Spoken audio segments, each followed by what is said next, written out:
For the very latest, we can cross now to Havana. Reporter Ed Augustin is on the line. Ed, is there power where you are in the capital?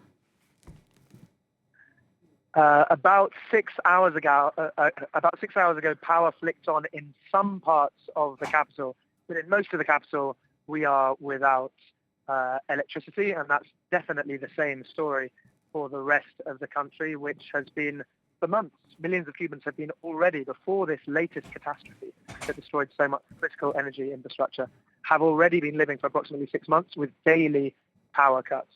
So this is a crisis on top of a crisis.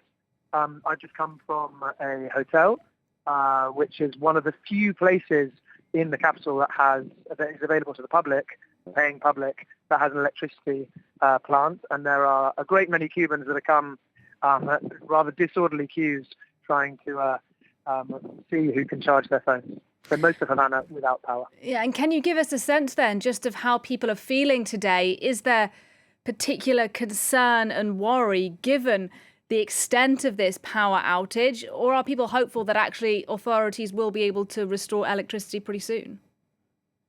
I wouldn't say people are hopeful. Hope in Cuba right now is pretty low.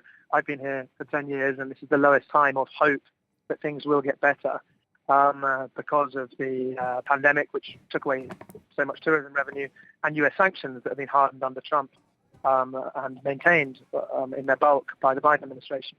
So things are bad here. Hope is low. This might sound counterintuitive to viewers, people that don't know Cuba, but actually there isn't the sense of worry here that I'm feeling on the ground that's being portrayed in the international media.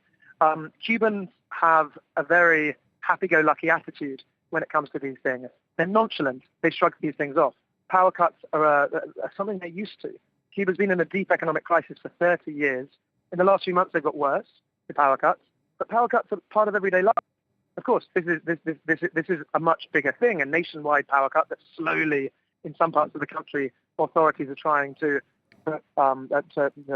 get back online. But I spoke to one woman yesterday in Pinar del Rio in a scene that could almost sound surreal.